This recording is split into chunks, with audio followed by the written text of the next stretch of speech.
Sir, आपण जेव्हा आलात तेव्हा वसई विरार हे महाराष्ट्रात नाही तर अख्ख्या भारतात ऑलरेडी प्रसिद्ध होतं. त्याची दोन मुख्य कारणं होती. एक म्हणजे ईडी रेड्स आपल्याकडे प्रथमच माझ्या मते वसई विरारकरांनी पाहिले असतील. आणि त्यानंतर असं खूप क्वचित होतं की एखाद्या IAS ऑफिसरला अरेस्ट केलं जातं, खूप क्वचित महाराष्ट्रात तरी. आणि ही अशी सगळी पॉप्युलॅरिटी असताना जेव्हा तुम्ही चार्ज घेतला तेव्हा नक्की तुमच्या what was your thought process? ज्या वेळेला मी आलो, शासनाने माझी इथे बदली केल्यावर आता इथे यावं की नाही याचा मी विचार करत होतो. 10 दिवस थांबल्यावर ही ब्रेकिंग न्यूज आहे. आणि मग मला शासन सांगितलं की तुम्हाला जावं लागेल. आल्यानंतर दुसऱ्या दिवशी सकाळी ज्या वेळेला तुम्ही म्हणलं तसं सगळं काही झालं, त्यावेळेला महानगरपालिका ही एक संस्था आहे. संस्था असली तर ते चालवणारे जे लोक आहेत ते सगळे कोलमडून गेले होते. आणि एक नवीन प्रकार सुरू झाला होता. कुठनं तरी त्यांना फोन यायचे की आज ईडी तुम्हाला बोलवणार आहे, अरेस्ट करणार आहे. पण त्यावेळेला मी सकाळी 10 ते रात्री 8 पर्यंत कार्यालयात बसून राहायचो, लोकांना धीर द्यायचो की ज्यांनी चुकीचं काम केलं त्यांना शिक्षा होईल. तर तुम्हाला फोन जरी आले, तुमचं चुकीचं काम असेल तुम्हाला शिक्षा होईल, चांगलं काम चुकीचं केलं नसेल तर घाबरायची काही गरज नाही. नंतर असं लक्षात आलं की हे जे फोन करणारे आहे ते ईडी वाले कोण नव्हते, लोकल लोकांकडनं ते फोन यायचे. तर अशा परिस्थितीमधून सगळ्यात अगोदर माझं असं काम होतं की या लोकांना एक हिंमत द्यायची होती.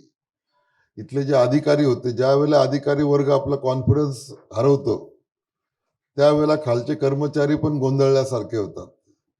आणि ज्या वेळेला हा गोंधळ निर्माण होतो त्याचा परिणाम जनतेला देणाऱ्या सोयी सुविधेवर होतो. वसई विरार महानगरपालिकेचं जे क्षेत्र आहे ते 350 स्क्वेअर किलोमीटरच्या वर आहे. आजची लोकसंख्या 26 लाख आहे. आणि 2009ला ही महानगरपालिका स्थापन झाल्यापासून ती एक विकास करणारी महानगरपालिका आहे. MMR क्षेत्रात मुंबईनंतर या महानगरपालिकेची क्षेत्र सगळ्यात जास्त आहे. 4 रेल्वे स्टेशन आहे. तर या ठिकाणी एक विकासाचं काम चालू होतं. या ठिकाणी बऱ्यापैकी रोड आहेत, इथे काम करायला खूप स्कोप आहे. आणि अशा वेळी तुम्ही म्हटलं जे घडल्यामुळं या लोकांना उभं करणं, त्यांच्याकडून काम करून घेणं, त्यांना कॉन्फिडन्स देणं, प्रत्येकाच्या पाठीवर चांगलं काम केलं तर थाप ठेवणं, ज्या वेळेला चुकीचं काम जो करतो त्याच्यावर कारवाई करणं. आमचे 2 AMC मला वाटतं मी ऑगस्ट पासून सस्पेंड केलेले आहेत. बरोबर. तर त्यांना अजूनही मी घेतलं नाही, कारण एक मेसेज जायला पाहिजे की चांगलं काम करणारा प्रोटेक्ट होतो, चुकीचं काम करणारा पनिशमेंट मिळते त्याला. तर त्यावेळेचा काळ खरंच खूप भयानक होता. सकाळी लोक घाबरत यायचे. मी स्वतः त्याचा साक्षीदार आहे. तर मी नवीन असल्यामुळं मी ते सगळं बघायचो. लोक सकाळी कोणी यायचं, सर सकाळी 8ला फोन आला, ईडी मध्ये बोलवतील, मी सांगायचं नाही बोलवणार. आम्ही पत्रकार सुद्धा हीच चर्चा करायचो की जो कोणी नवीन अधिकारी येईल त्यांच्यावर मेंटल प्रेशर किती असणार. पण आता आता ही बॉडी बसली इलेक्शन नंतर. आता अगोदर सर्व राईट्स तुमच्याकडे होते ॲज अन ॲडमिनिस्ट्रेटर, पण आता काही लोकांचे से सुद्धा येणार. तर हे ट्रान्झिशन कसं जमतं तुम्हाला सर? विशाल, हे जे नगरसेवक आलेले आहेत ना, यांचं इलेक्शन मी घेतलेलं आहे. जसं लहानाचं मोठं कोणतं बाळ होते, तर ते मी केलेलं आहे. इलेक्शन मध्ये प्रत्येकाचे ॲफिडेव्हिट माझ्याकडे आहेत, प्रत्येकाची माहिती माझ्याकडे आहेत. आणि आपण जे खेळीमेळीने इलेक्शन पार पाडलं, आणि मला सांगायला आनंद वाटतो की वसई विरारच्या जनतेने MMR क्षेत्रामध्ये 57% वर मतदान करून सगळ्यात जास्त मतदान करण्याचा मान आपण मिळवला. त्याच्यामुळं हे जे निवडून आलेले नगरसेवक आहे यांच्याशी सगळ्यांशी चांगले संबंध आहेत. अगोदर तर तुमचं अभिनंदन आम्हा पत्रकारांकडून. कारण का काउंटिंगच्या दिवशी आम्हाला हेच म्हणजे डाऊट्स होते की नक्की काउंटिंग सेंटर्स किती असणार. आणि ते सेंट्रलाइज असल्या कारणाने आमची धावपळ कमी झाली. म्हणजे आमचं कोऑर्डिनेशन वाचलं. हेच जर 2 किंवा 3 ठिकाणी काउंटिंग सेंटर असते तर मग आम्हाला टीम वर्क किंवा रिपीटेड कोऑर्डिनेशन करावं लागलं असतं. बट एनिवेज बॉडी बसायच्या अगोदरच, महासभा यायच्या अगोदरच आपल्या कार्यालयात एक मस्त छानपैकी आंदोलन झालं. आपल्या कार्यालयात आंदोलन झालं. तर त्या असं आंदोलन तुमच्या करिअरमध्ये अगोदर कधी झालेलं का? का हे फर्स्ट टाइमच आहे?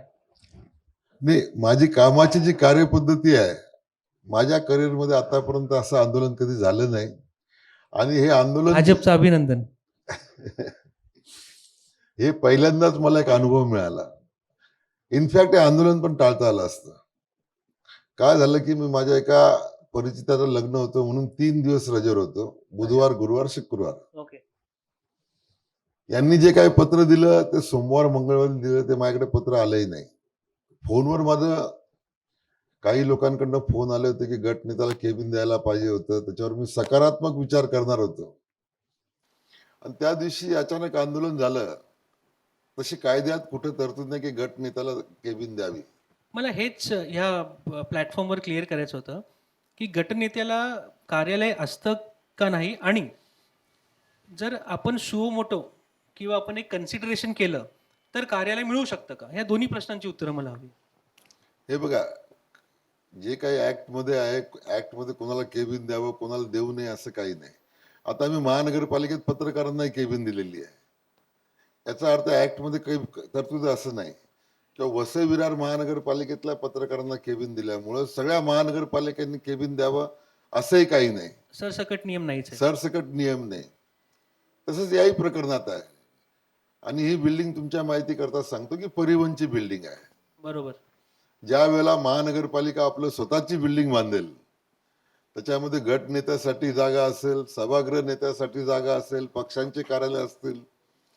आता जागेची मर्यादा लक्षात घेता जे जे शक्य आहेत त्या केबिन आपण इथे दिलेल्या आहेत. आपण विरोधी पक्षाला दिलेली आहे, आपण स्टँडिंगच्या सभापतीला दिलेली आहे, उपमहापौर, महापौरांना दिलेली आहे. तर वरती तुम्हाला माहिती तेवढीच जागा आहे. नवीन बिल्डिंग आपली महानगरपालिकेची बनेल, ज्या वेळेला बनेल त्यावेळेला यांच्यासाठी मोठे मोठे केबिन बांधता येतील. तर टेक्निकली ऍक्टमध्ये कोणाला केबिन द्यावं असं कोणत्याच ऍक्टमध्ये नाही आहे. आणि त्यांनी लेखी मागितलं, मी त्यांना लेखी कळवलं की गटनेत्याला केबिन द्यावी असा नियम नाही. म्हणजेच आता गटनेत्यांना केबिन तेव्हा मिळेल जेव्हा महापालिकेची स्वतःची इमारत उभी राहील. तोपर्यंत आपल्याला होल्ड करायला लागेल. या विशालजी आपलं स्वागत आहे.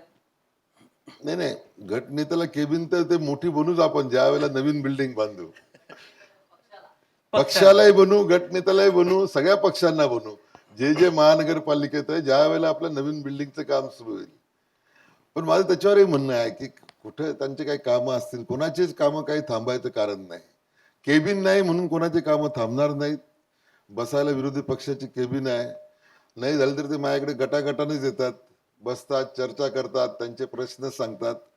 आणि ते प्रश्नही मी प्रामाणिकपणे सोडवण्याचा प्रयत्न करतो. असं काही नाही की हे विरोधी पक्षाचे यांचे कामं करायचे नाही, हे सत्ताधारी पक्षाचे यांचे कामं करायचे, असं काही नाही. म्हणून मी तुम्हाला आधीच म्हणलं की ह्या सगळ्यांना मी स्वतः इलेक्शन घेतल्यामुळं जसं बाळ लहानाचं मोठं होतं तसे माझ्यासाठी नगरसेवक आहे. आणि सगळ्यांशी माझे चांगले संबंध आहेत. त्याच्यामुळे त्यांच्याबद्दल कुठलाही भेदभाव माझ्या मनात नाही. पण केबिन दिली नाही किंवा त्यांनी काही राडा केला किंवा काय केलं तो त्यांचा प्रश्न आहे. पण त्याच्यासाठी त्यांनी सांगितलेली विकास कामं थांबवली जाणार नाही याची मी या प्लॅटफॉर्मवर ग्वाही देतो. सर, आता एक दुसरा मोठा विषय आहे, तो म्हणजे रेव्हेन्यू जनरेशन, पालिकेकडे पैसा येणे. आणि त्यासाठी तुम्ही काहीतरी चांगली पावलं उचलली आहेत. उदाहरणार्थ होर्डिंग्स असतील किंवा पोस्टर पोल्स असतील, त्यावर तुम्ही कॉस्टिंग सुद्धा वाढवली आहे. तर प्लीज तुम्ही ह्याबद्दल काही थोडे डिटेल्स द्या का, की अगोदर कसं होतं आणि आता किती रेव्हेन्यू वाढलाय तो, प्लीज. हे बघा, काही झालं, महानगरपालिका ही एक लोकांची संस्था आहे, लोकप्रतिनिधी आहे. कुठल्याही संस्थेकडे काही कामं करायचे तर पैसे लागतात. आणि पैसे लागण्यासाठी हे शेवटी जनतेकडनंच पैसे येणार आहे, शासनाकडनं पैसे येणार आहेत. पैशाचं सोंग आपण आणू शकत नाही. उद्या आम्ही किती म्हणलं की आम्ही किती स्कीम करू, किती योजना राबवू, पैसे नसले तर आम्ही काम करणार नाही, कॉन्ट्रॅक्टर काम करणार नाहीत, लोकांना सोयी सवलती मिळणार नाही. त्याच्यामुळे बघा, आपण नॅशनल हायवेवर टोल नाके आहे, आपण टोल देतो, रस्ते बऱ्यापैकी आपल्याला चांगले मिळतात. त्याच्यामुळे आम्ही रेव्हेन्यू सोर्स कसा वाढवायचा याचा विचार केला. आणि पहिलं आम्हाला दिसलं की जाहिरातीमध्ये काय झालं की एकूण आपले जे रेव्हेन्यू होता होर्डिंग मधनं आपल्याला वर्षाला 3 कोटी मिळायचे. आणि किऑस्क मधनं आपल्याला 70 लाख मिळायचे वर्षाला. ओके.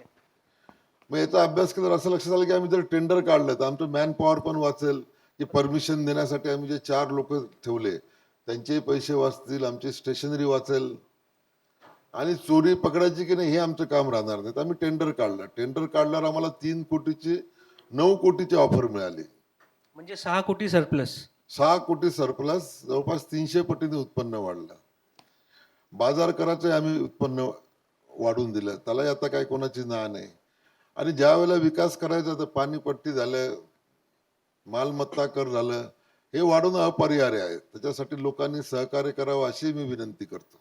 मेन म्हणजे तुम्ही 6 कोटी सरप्लस फक्त ऍडव्हर्टिजमेंट मधून वाढवला. फक्त होर्डिंग मधनं. होर्डिंग आणि मधनं. किऑस्कचं आपण 5 कोटीचं काढलं होतं, त्याला कोणी प्रतिसाद दिला नाही, म्हणून आपण ते 70 लाखावरनं 1 कोटीवर टेंडर काढलं होतं, त्याला आता प्रतिसाद मिळालेला आहे. आणि ते जे काही नियमाप्रमाणे स्टँडिंग कमिटी, जनरल बॉडी याच्यात प्रोसेस होऊन त्याच्यावर निर्णय होईल. सर एक पहिले तर तुमचं अभिनंदन की तुम्ही या पालिकेसाठी एक 6 कोटी सरप्लस रेव्हेन्यू जनरेट करून दिला, जे पुढे Thank you. कामाला येते. इथे असंही म्हटलं जातं की 2 मुद्दे आहेत. एक म्हणजे डम्पिंग ग्राउंड. डम्पिंग ग्राउंडचे मध्ये पण 2 विषय आहेत. एक म्हणजे गार्बेज पिकअप असतं, ह्याचं एक वेगळं टेंडर असतं. आणि गार्बेज पिकअप करून झाल्यानंतर तो एका साईटवर येतो, ज्याला आपण डम्पिंग ग्राउंड म्हणतो. तर हे दोन्हीचे जे टेंडर्स निघालेत, लोकल टेंडर्स असतात, म्हणजे लोकल व्यक्तींचे टेंडर्स असतात. आता असं पाहण्यात आलंय की ते टेंडर्स जे आहेत ते मुंबईच्या कॉन्ट्रॅक्टर्सला मिळालेत.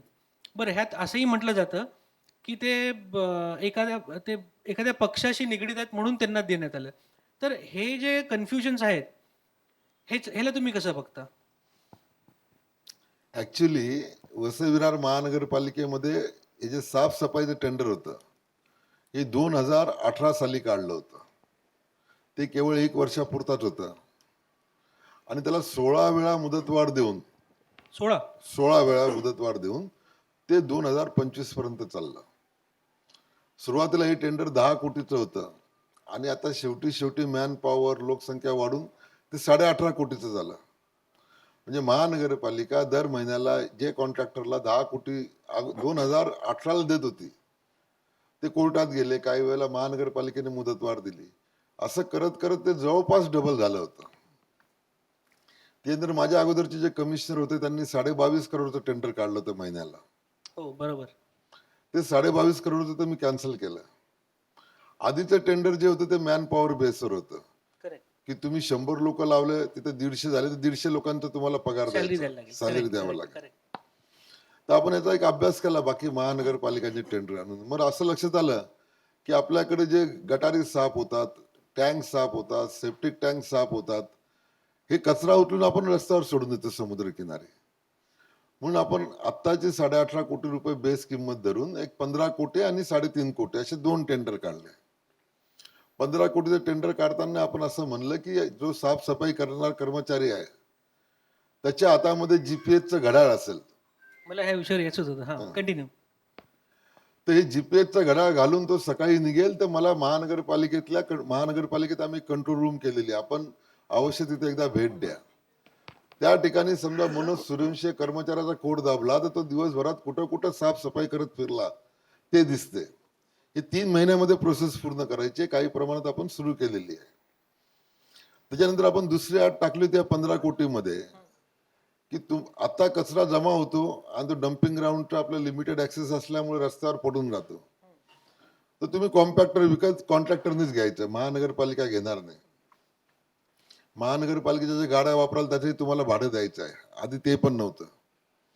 ते हे कचरा आणून डेली कॉम्पॅक्टरमध्ये टाकायचं. त्याच्यामुळे मला तरी जे काही फीडबॅक मिळाला, शहरामध्ये स्वच्छतेत सुधारणा झालेली आहे. आणि या कचऱ्यामध्ये दिवस रात्र जेव्हाही वेळ असेल तेव्हा डम्पिंग ग्राउंडवर नेऊन टाकायचं. ते एक 15 कोटीचं टेंडर वेगळं झालं. त्याच्यामध्ये कॉम्पॅक्टर आहे, त्याच्यामध्ये जीपीएसचे घड्याळे आहे. आणि हे टेंडर आम्ही एरिया बेसवर काढलेलं आहे, की समजा हा एवढा मोठा हॉल आहे, हा हॉल जर क्लीन करायचा असेल तर तुम्ही 10 मजूर लावा नाही तर 100 मजूर लावा, हा हॉल क्लीन दिसला पाहिजे. तुम्हाला वाटलं तर तुम्ही मशिनरी वापरा. त्याच्यामुळे आता जेसीबी वापरायला लागले कचरा उचलायला, किंवा जे काही गाड्या साफ होतात यांत्रिक झाडूने ते पण सुरू झालेलं आहे. तिसरं म्हणजे आज किंवा उद्या आम्ही एक ऍप प्रसिद्ध करतोय, स्वच्छता ऍप वसई विरारच्या जनतेसाठी. Okay, great. हे मी तुमच्या प्लॅटफॉर्मवर पहिल्यांदाच सांगतोय. मी आता आज उद्या ते ऍप पब्लिश होईल.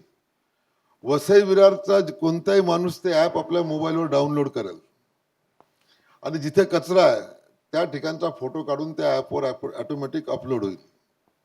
याच्यासाठी आमच्याकडे कंट्रोल रूम असेल, त्या कंट्रोल रूम मध्ये मॉनिटर होईल. त्यानंतर त्या कॉन्ट्रॅक्टरला ऍपवर ऑटोमॅटिक तो मेसेज जाईल की या ठिकाणी कचरा आहे. त्या ठिकाणी त्याने जर 24 तासामध्ये साफ केला नाही, साफ करायचाच नाही, त्याचा फोटो अपलोड करायचा आहे परत की त्या ठिकाणचा कचरा साफ झाला. जर हे 24 तासात झालं नाही तर 24 तासापर्यंत त्याला दंड होणार नाही, पण 24 तासानंतर तो कचरा जितके दिवस इथं पडून राहील पर डे त्याला 10,000 रुपये फाईन होणार आहे. सर तुमचं ऍप्लिकेशन हँग होईल हे, नाही, एवढे फोटो येतील तुम्हाला. होऊ द्या ना, सुरुवात तर कुठनं तरी करावं लागेल. ऍप्लिकेशन हँग झालं त्याच्यात सुधारणा करू, त्याची कॅपॅसिटी वाढवू, क्लाउडची कॅपॅसिटी वाढवू, स्टोरेजची कॅपॅसिटी वाढवू. कॉन्ट्रॅक्टरला अंदाज येईल की इकडे बरंच काम आहे. नाही, सुरुवात तर करावं लागेल ना. आता काय होतं, कोणतरी येतो ज्याला माझ्याकडे ऍक्सेस आहे तो मला सांगतो कचरा आहे. बरोबर. आता जनता आपल्या घरात आपल्या एरियामधनं फोटो काढून पाठवणार आहे, 10,000 रुपये त्याला फाईन आहे. 10,000 रुपये फाईन जर त्याने उचलला नाही तर शेवटी कर्मचाऱ्यांना ते काम करावं लागणार. सुधारणा तर आपल्याला आणावं लागेल, AI टेक्नॉलॉजी आणावं लागेल, त्याच्यासाठी हा प्रयत्न आहे. आता हँग होतं की कशा प्रकारे चालतं ते आपल्याला भविष्य काळात दिसेल. हॅग ह्यासाठी होईल कारण का एवढे मल्टिपल लोक एकत्रच टाकतील, कारण का कचरा खरंच एक समस्या आहे. आणि तुम्ही बरोबर म्हणाल की ज्यांना ज्यांना ऍक्सेस आहे तुमचा किंवा अधिकाऱ्यांचा तिथपर्यंत पोहोचेल, बट कॉमन मॅनसाठी काय? So this is a nice step I would say. नाही, पण इथे मला कॉमन माणसाला पण एक विनंती करायची आहे की तुम्ही काय करता. कॉमन जेवढ्या मोठमोठ्या बिल्डिंग आता 27 आणि 25 आणि 30 माळ्याच्या बिल्डिंग इथे होत आहेत, लोक ओला सुका कचरा घेतात, एकत्र टाकतात. डम्पिंग ग्राउंडची कॅपॅसिटी किती, त्याचा जीव किती. आता ते पण आय गेस पालिकेने ऑलरेडी एक पत्रक काढलं होतं की ओला सुका कचरा सोसायटीने वेगळाच द्यायचा आहे म्हणून. काढलं, त्याची अंमलबजावणी होत नाही. त्याच्यामुळे काल मला पण ते एक परिपत्रक काढावं लागलं की आता कचरा करताना कोण दिसलं त्याला बीट मार्शल 1,000 रुपये फाईन करतील. आता हे 1,000 वाढवायचे की नाही, आता तुम्ही म्हणले तसं जास्त झालं त्याने कंट्रोल होत नाही, ते 1,000 रुपयाचं मी 10,000 रुपये फाईन करेल, ते अधिकार मला आहे. पण शहर स्वच्छता ही आपली पहिली प्राथमिकता असली पाहिजे आणि ती आपली आहे. पण ह्यात एक प्रश्न राहिलाच सर, की असे आरोप होतात की कॉन्ट्रॅक्टर मुंबईचे आहेत. आता ज्या वेळेला आपण टेंडर काढलं, टेंडर महाटेंडरवर काढलं, बरोबर. पेपरला दिलं, सप्टेंबरच्या महिन्यात टेंडर काढलं होतं. आता हे ज्या वेळेला तुम्ही 18चं टेंडर 26 पर्यंत चालू आहे तुमचं, 25 पर्यंत 16 वेळा मुदतवाढ झाली. आपण कंडिशन टाकून टेंडर काढलं, ते भरायला तर कोणाला मनाई नव्हती. मुंबईचे आले काय, दिल्लीचे आले काय, दुबईचे आले काय, टेंडरची एक प्रोसिजर आहे. महाटेंडरवर जो कोण L1 येईल त्याला आपण टेंडर देणार. याच्यासाठी गव्हर्नमेंटने नियम घालून दिलेले आहेत. महाटेंडरवरती जाहिरात सगळ्यांना ओपन होती, पेपरला दिली होती. सप्टेंबर नंतर परत त्याची 1 महिना मुदतवाढ वाढवली, ऑक्टोबर नंतर नोव्हेंबरमध्ये मी नव्हतो म्हणून परत त्याची मुदतवाढ वाढवली आपण 5 डिसेंबर. तर इतके 3 महिने आपण दिले होते. तर लोकल लोकांना घर ते भरण्यासाठी कोणी अडलं होतं. हे भरल्यावर मीन व्हाईल 15 तारखेला ज्या वेळेला आपण हे सगळं टेक्निकल बीड, फायनान्शियल बीड आपण 10 डिसेंबरला उघडलं. 10 डिसेंबरला आपण जे सक्सेसफुल बिडर त्यांना LOI दिलं. LOI दिल्यावर 15 डिसेंबरला आचारसंहितेच्या सकाळी बातम्या दिसायला लागल्या की आज आचारसंहिता लागणार. तो ऍडिशनल प्रश्न आहे की इलेक्शन मध्येच कसली घाई, एखाद्या पक्षाला सपोर्ट करायचा होता का म्हणून हे आरोप होते. नहीं, आरोप तो ऐसा ऐसा है कि महानगरपालिका आ भी भरती है तो बदनाम हो जाती है, वो कत्ल भी करते हैं तो उनको कोई कुछ नहीं बोलता है. तर ते महानगरपालिकेचं असंच आहे वसईमध्ये, काही झालं की त्याला जबाबदारी ते महानगरपालिका. पण आज समज आपल्याला दूर करायचं म्हणून आपण काम करतोय. हे जसं स्वच्छता ऍप झालं, हा आपला पहिला प्रयत्न आहे. लोकांना या गोष्टी कळत नाही की 18 पासून चालू आहे. लोकल कोणतरी येतं, तो कोणाला तरी भडकवतो, काहीतरी बातमी होते आणि त्या बातमीचं मग सगळीकडे व्हायरल होतंय. तर हे आपण इलेक्शन कमिशनला पाठवलं. इलेक्शन कमिशनने 1 जानेवारीला मला पत्र दिलं की अत्यावश्यक सेवा आहे, 8 वर्ष विना परवानगी चालू आहे, बरोबर. त्याच्यामुळे तुम्ही त्यांना टेंडर द्या. तर आम्ही त्यांना 10 तारखेला त्यांना वर्क ऑर्डर दिली. त्यांना सांगितलं की मतदान झाल्यावर, कारण त्यांनाही तयारी करायला 5-6 दिवस मिळायला पाहिजे. ते 5-6 दिवस मिळण्यासाठी ते केलं. त्याच्यामध्ये इलिगल काही नाही. ज्याला वाटतं त्याने कोर्टामध्ये दाद मागावी. ते जे आपण टेंडर क्लिअर केले त्याचा तो पण आपला एक डाऊट क्लिअर झाला. सर, एक कमिशनर म्हणून आणि एक सिटीजन म्हणून, we all are tax payers. पाणी, इन्फ्रास्ट्रक्चर आणि पॉवर, इलेक्ट्रिसिटी हा माझा बेसिक राईट आहे, फर्स्ट राईट आहे. इलिगल कन्स्ट्रक्शन आहे ना, इलिगल कन्स्ट्रक्शन लोक फक्त त्याला एक इलिगल कन्स्ट्रक्शन म्हणून बघतात, पण दॅट इज ॲक्च्युली स्ट्रेस, तो एक लोड आहे इन्फ्रास्ट्रक्चरवर. आता ह्यामध्ये प्रश्न दुसरा माझा, इलिगल कन्स्ट्रक्शनला सेव्ह करण्यासाठी कुठेतरी किंवा डेमॉलिश करण्यासाठी आपलं जी लीगल टीम आहे ती कुठेतरी कमी पडते, हा माझाच आरोप तुम्ही कन्सिडर करा. आणि ह्याला अनुसरून एक केस होती की ती CC रिवोक झाली होती आणि CC रिवोक होऊन सुद्धा त्याचा जो बेस होता तो कोकण कमिशनरचा बेस होता ज्याच्यावर आपण CC रिवोक केली. बट आय फील की ती केस नीट रिप्रेझेंट नाही झाल्यामुळे आपली ऑर्डर कोर्टाने कॅन्सल करून पालिकेवर 25,000चा दंड ठोठावला. So how do you look at this, because this is really a very big issue. कारण का आता हा एक नॉर्म होऊ शकतो की ज्याची CC तुम्ही रिवोक कराल तो कोर्टात जाईल, हा निकाल दाखवेल आणि त्याचा बेनिफिट घेईल. तर लिगल डिपार्टमेंटला आपण काय करू शकतो सर? नाही, आज तुम्ही जे सांगितलं ही केस अशी आहे की एका बिल्डरनी मागच्या कमिशनरांच्या काळामध्ये सगळं कागदपत्र देऊन नकाशे देऊन CC घेतली. त्याच्याबद्दल एका तक्रारदाराने तक्रार केली की हे जे याच्यावर TIRचा नकाशा आहे हा नकाशा खोटा आहे. डिव्हिजनल कमिशनरने हिअरिंग घेऊन ते मला कळवलं की हा नकाशा खोटा आहे. मी ती CC रिवोक केली, रद्द केली. रद्द केल्यावर हे मॅटर हायकोर्टात गेलं आणि हायकोर्टाने या मुद्द्यावर हे केलं की तक्रारदाराला तुम्ही बोलवलं नाही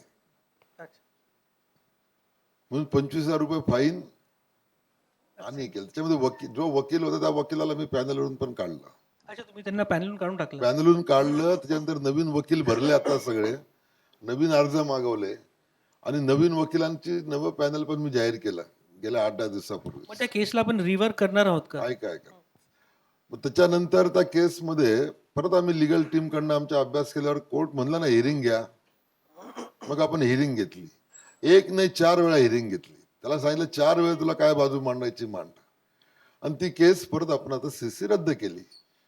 परवाच्या दिवशी हिअरिंग झालं. हिअरिंग मध्ये CC रद्द झाली ते? ओपन कोर्टामध्ये सांगितलं की आता तुमच्या कोर्टाच्या ऑर्डर प्रमाणे आम्ही हिअरिंग घेतलं आणि CC रद्द करतोय. त्याची लेखी ऑर्डर आज किंवा उद्या पण बाहेर येईल. पण ओपन कोर्टामध्ये जे शॉर्ट डिसिजन आहे तो आम्ही जाहीर केला की CC रद्द करा. मला वाटतं लेखी पण ऑर्डर पास केली. सर, तुम्हाला एक विनंती आहे, म्हणजे ही विनंती मी नेहमीच केली तुम्हाला आणि तुम्ही त्यावर बऱ्या प्रमाणात तुम्ही ते इम्प्लिमेंट सुद्धा करता.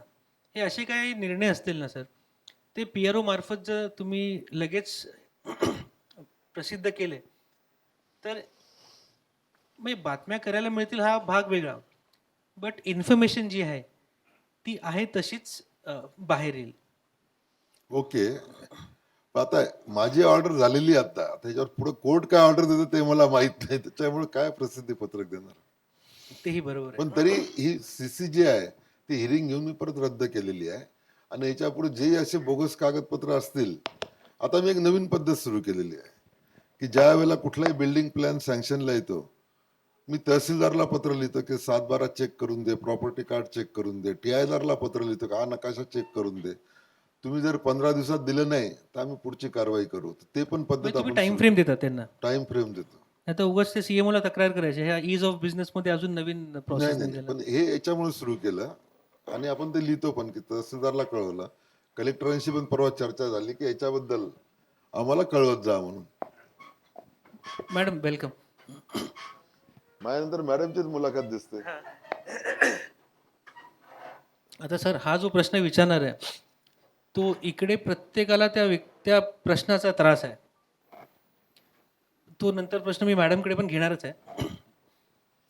तुळिंज पोलीस स्टेशन, तुळिंज ब्रिज ह्याचे फुटपाथ वसईकरांना फक्त मॅरेथॉनच्या दिवशी दिसायचे. आता तर तेही बंद झालं. तर तिकडचं जे ट्रॅफिक किंवा तिकडचं जे हॉकर्स आहेत, माझ्याकडे शब्दच नाही उरतच आहेत, ते केव्हा क्लिअर होईल सर? गेले 15 दिवस पोलीस आणि महानगरपालिका तुम्ही I I add to it. I see a person. मी एका व्यक्तीला आपला सिक्युरिटीला तिकडे बघतो मी. पण काल मी परत ऑब्झर्व केलं की 8 नंतर ते निघून जातात. म्हणजे 8 नंतर काल परत ते हॉकर्स होते तिकडे. आता आपण त्यांच्या गाड्या सामान सगळं गेले 15 दिवस कारवाई चालू आहे. रेल्वे स्टेशन आपण जवळपास क्लिअर करत आणलेलं आहे. आता आपण शहरात घुसणार आहोत 2-3 दिवसांनी. रेल्वे स्टेशनचं पुष्कळ जे काही आपल्या कंट्रोलमध्ये आलेलं आहे. इथल्या हॉकरच्या ज्या गाड्या आहेत, टपऱ्या आहेत, तुम्हाला पाहायचं माझ्याकडे हजारो व्हिडिओ आता आलेले आहेत की आपण ते पूर्ण काढून टाकलेलं आहे, तोडून टाकलेलं आहे. हातगाड्या तुम्हाला दिसणार नाही. दररोज कमीत कमी आपण 300 ते 400 हातगाड्या तोडतोय. 100 ते 150 टपरी तोडतोय. तर पहिला आपला मुद्दा आहे की पादचाऱ्यांना रेल्वे स्टेशनवर यायला सुविधा व्हावी म्हणून आपण ते काम हाती घेतलेलं आहे. आता ज्या वेळेला मोठे रस्ते आपले सुरुवात होतील त्यावेळेला त्या हॉकरचे आपण बंदोबस्त करणार आहोत. हॉकर कुठेही अनधिकृत ठिकाणी राहणार नाही आणि कोर्टाच्या डिसिजन प्रमाणे आपल्याला फेरीवाला धोरण पॉलिसी अंमलात आणायची होती. ती पॉलिसी ते पडून होती. त्याच्यामुळे आपण एक मीटिंग घेतली. मीटिंग घेऊन एएमसी लेवलला मीटिंग घेतली. एएमसी लेवलच्या मीटिंगमध्ये जी काही कमिटी आहे तिने जागा निश्चित केल्या की फेरीवाल्यांनी कुठं बसावा. ती यादी माझ्याकडे आलेली आहे. ती यादी आता जी आहे तिच्यावरही मी मीटिंग घेतली फेरीवाला कमिटीची. आणि त्या फायनल स्टेपला ते आमचे जे काही नवीन नगरसेवक निवडून आलेले आहेत त्यांना जीबी मध्ये एकदा दाखवून तेवढ्या 8 ते 10 दिवसामध्ये होणं अपेक्षित आहे. ते एकदा झालं तर मग तुम्हाला कुठेच ऑकर दिसणार नाही. आम्हाला एक ऑकरसाठी स्पेसिफिक जागा अलॉट करता येईल. त्या ठिकाणाशिवाय इतर कुठेही ऑकर दिसले तर त्याच्यावर कडक कारवाई करण्यात येईल. तर हे पण तुम्ही थांबा. या महिन्यामध्ये तुम्हाला दिसेल की तुम्ही सांगितलेले ठिकाणे क्लिअर होतील. आणि माझी तुम्हाला विनंती आहे की एकदा रेल्वे स्टेशनला जाऊन संध्याकाळी सकाळी बघा. आमची कारवाई जोरात चालू आहे. काल सुद्धा मी JCB बघितला. Wien you come out from Nalasopara east from Mehta chambers, तिकडे 6 का 7 वाजेपर्यंत JCB इट वॉज देअर. शेवटचा मुद्दा माझ्याकडून, मुद्दा म्हणण्यापेक्षा एक रिक्वेस्ट आहे. आपण जे काही नवीन रस्ते बांधलेत खूप छान आहेत. एस्पेशली वेन जेव्हा आपण हायवेहून लेफ्ट घेतो सातिवलीला, रस्ते बनलेत पण त्याच्यावर व्हाईट मार्किंग, साईड मार्किंग अजून केलेली नाही आहे. तर रात्री थोडा त्रास होतो. तर ते फक्त जरा झालं तर बघा. ते ऑलरेडी सांगितलेलं आहे. आता तुम्हाला माहिती आहे की आधी एकदा ऑर्डरने व्हायचं, आता सगळ्यांना विश्वासात घेऊन करावं लागतं. तर त्या सगळ्यांचीच मागणी आहे आणि आमचे सगळे नगरसेवक पदाधिकारी सगळे कोऑपरेटिव्ह या बाबतीत संवेदनशील आहे. लोकांची सेवा करायला ते तत्पर आहेत. लोकांचे प्रश्न त्यांना माहिती आहे. त्यांच्यापैकी काही नगरसेवकांनी हाही मुद्दा मला सांगितलेला आहे आणि हे त्याच्यावर काम आमचं ऑलरेडी सुरू झालेलं आहे. सर, बिफोर यू गो, पब्लिकसाठी काय अपील? पब्लिकसाठी एकच अपील आहे की प्रत्येक गोष्टीला महानगरपालिकेला जबाबदार धरू नका. मी मगाशीच म्हणलं कि महानगरपालिका आ भी लेती है तो बदनाम हो जाती है, वो कत्ल भी करते हैं. तर महानगरपालिका तुमचीच आहे. महानगरपालिका सगळ्या लोकांचीच आहे. ती वसई विरारकरांच्या सेवेसाठी आहे, कल्याणकारी कामं करण्यासाठी आहे. तर महानगरपालिका ज्या वेळेला सांगते की अनधिकृत घरामध्ये जाऊ नका, तरी लोक अनधिकृत घरात जातात.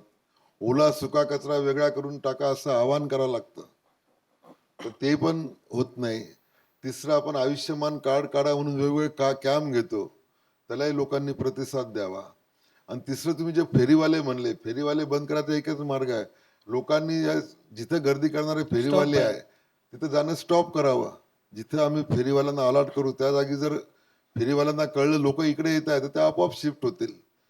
तर तो एक मार्ग आहे आणि आमचा एक सक्तीचा मार्ग आहे. तर दोन्ही मार्ग आम्ही अवलंबू. तर जनतेने ह्या सर्व गोष्टी सिरियसली घेतल्या पाहिजे. सर, तुम्हाला मी शेवटचा प्रश्न विचारला, पण सेकंड लास्ट प्रश्न राहिला माझा. नाही, मिलिटरीमध्ये शेवटचं कधी नसतंय.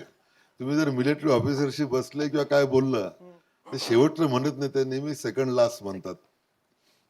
काल परवाच एक्सपायरी औषधांचा मुद्दा खूप गाजला. अगोदर कसं, it was only one party महानगरपालिका. Now BJP has got good numbers. 43 is a very good number. आणि त्यांचे नगरसेवक प्रत्येक ठिकाणी आता ग्राउंडवर दिसत आहेत. बहुजनचेही दिसतात, नाही असं नाही. पण हा जो स्कॅम बाहेर आला आहे, त्याला स्कॅम म्हणावं का ह्याला लेथार्जिक म्हणावं अबाउट दी कन्सर्न ऑफिसर की एक्सपायरी माल परत दिला नाही. इट वॉज ऑल्सो फाउंड, आरोप होते की प्रिस्क्राईब सुद्धा झालं होतं. And there is somewhere a law that you are not suppose to prescribe a brand but mention the molecule or the drug. तर ह्याच्यावर तुम्ही पत्रही काढलंय, तर काय अपडेट आहे का त्याच्यावर सर? मी ज्या दिवशी संध्याकाळी हे कळलं मला, कारण त्या दिवशी आमच्या मीटिंग होत्या इथं महापौरांबरोबर. त्याच्यानंतर आपण अप्पर जे आपले कमिशनर आहेत सावंत, त्याच्यानंतर आमचे जे अकाउंट डिपार्टमेंटचे जाधव, डेप्टी कमिशनर, असे 4 लोकांची टीम पाठवली. त्यांचा एक प्राथमिक अहवाल आलेला आहे.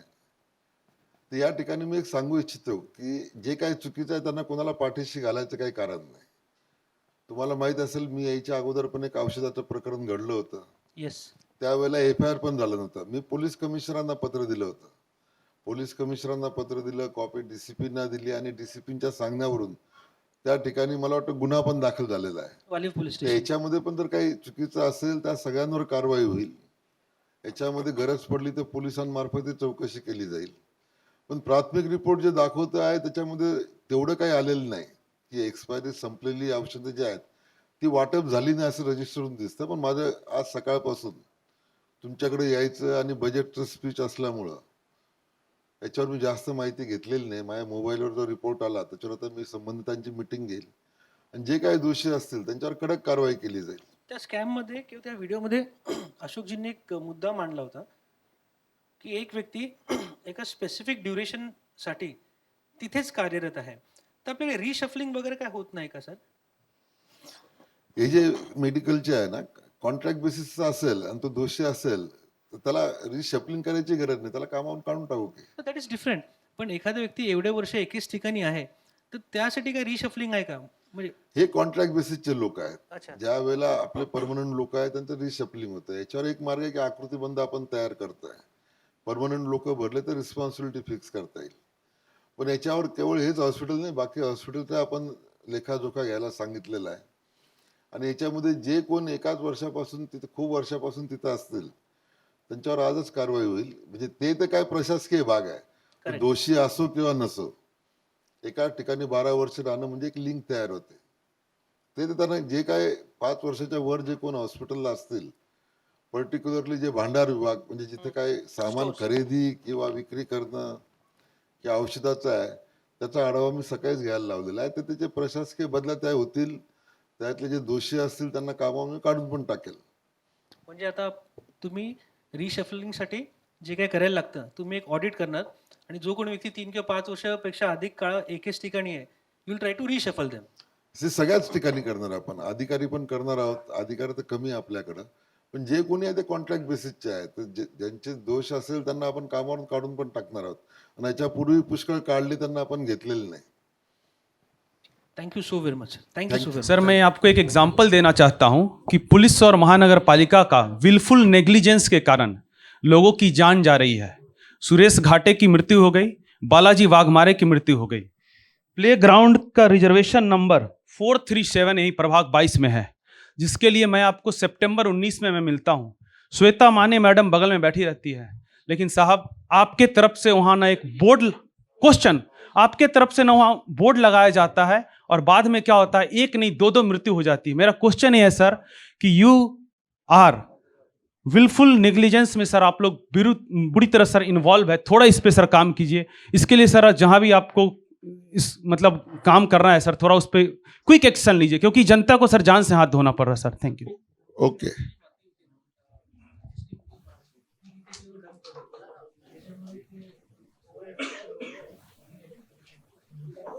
नहीं, इस पे तुरंत कार्रवाई की जाएगी. साहेब, आपण विकासाचा प्रोजेक्ट सांगताय लोकांना, ज्या नगररचनानी परवानग्या देताना अतिशय चुकीच्या पद्धतीने परवानगी दिली आहे, ज्यामुळे रस्ते वाढणार नाहीत, ज्यामध्ये रस्त्याच्या बाजूच्या जागांमध्ये बांधकाम परवानग्या दिल्या आहेत, तिथे सुंदर असं गार्डन छोटे होऊ शकतात, कारंजे येऊ शकतात. आमच्या वसईकरांना वसईत राहण्यासाठी काय चांगलं आहे की जे आम्ही कामावरून आलो आणि घरी पोचताना असं बघतो आजूबाजूला की ह्याच्यातनं आम्हाला काहीतरी थकून आलेला माणूस आनंदाने वसईत येतोय आणि जाऊन घरी आपलं जेवतोय आणि झोपतोय, असं एकही इन्सिडेन्स आम्हाला दिसत नाही. तर जुन्या ज्या परवानग्या देताना जे काही चुकीची गोष्टी घडलेल्या आहेत त्या आजही थांबवलं तरी हे तुम्हाला चांगलं काम महापालिकेला करता येईल रस्त्यांच्या बाजूला, की ज्याच्यातून आम्हाला काहीतरी आनंददायी जीवन जगता येईल. तर तो एक विषय महत्वाचा घ्या. जे काही चाललं होतं गेल्या प्रशासकीय कालामध्ये त्यामध्ये इतका अनागोंदी झालेली आहे की रस्ते वाढणार नाहीत, फुटपाथ होणार नाहीत. अशा ज्या परवानग्या आहेत त्यांचं काय हे तरी एकदा करा, की पुढचे आमचे जनरेशन रस्त्यावरनं जाणार कसं आणि आनंदात राहणार कसं. तुमचं म्हणणं बरोबर आहे. अगोदरच्या सगळ्या फायलींचा आम्ही अभ्यास केल्यावर ज्या काही परवानग्या दिल्या त्यातल्या त्रुटी आमच्या लक्षात आलेल्या आहेत. उदाहरण द्यायचं तर 9 मीटरच्या जागेवर 12 मीटरचे देऊ नये असे बरेच प्रकरणं आम्ही काढलेले आहेत. त्याच्यावर कशा प्रकारे मार्ग काढायचा किंवा ओपन स्पेसमध्ये पार्किंग दिलेलं आहे. तुम्ही म्हणता ते बरोबर आहे, तुमच्या मताशी मी सहमत आहे.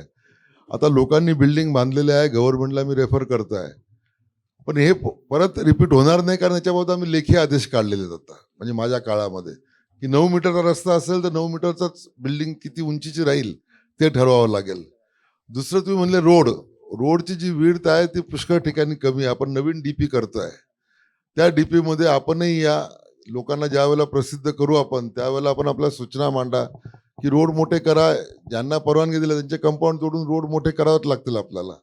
कारण आपण ज्या वेळेला वसई विरार बघतो, वसई विरार 2026चं नाही, 2030मध्ये इथे बुलेट ट्रेन येणार आहे. महाराष्ट्रातलं सगळ्यात मोठं बुलेट ट्रेनचं स्टेशन जे आहे ते वसई विरारला होणार आहे. याच्या शेजारी वाढवण बंदर आहे, एअरपोर्ट बनतो आहे. त्याच्यामुळे आपले रस्ते मोठे पाहिजे, या तुमच्या मताशी मी बिलकुल सहमत आहे. आणि डीपी करताना याचा आपण विचार करतो आहे. ज्यावेळेला तुम्ही डीपी पब्लिश होईल त्यावेळेला तुम्हाला ते दिसेल पण त्याच्यामध्ये. त्याच्यामुळे तुमची सूचना जी आहे त्याच्यावर आपण ऑलरेडी काम सुरू केलेलं आहे. आता तपासणी ज्या वेळेला होईल आणखी त्याच्यामधनं काय नवीन निघालं त्याच्यावर आपल्याला मार्ग काढावा लागेल, जेणेकरून लोकांना रस्ते मिळतील. आणि तुम्ही जे म्हणले की वसईकरांना संध्याकाळी घरी आल्यावर काय दिसायचं, तर आता आमची बॉडी आलेली आहे 115 लोकांची टीम आणि मी 116वा, अशी आमची 116 लोकांची टीम आहे. आता बजेट जे आहे आज आमचं स्टँडिंगला आम्ही सादर करणार आहोत. ज्यावेळेला जीबीला येईल त्यात तुम्हाला वसईकरांसाठी पण काय दिलं, थोडं गोड असेल, थोडं कडू असेल, पण वसईकरांसाठी निश्चितच यात तरतुदी केलेल्या आहेत. थँक्यू.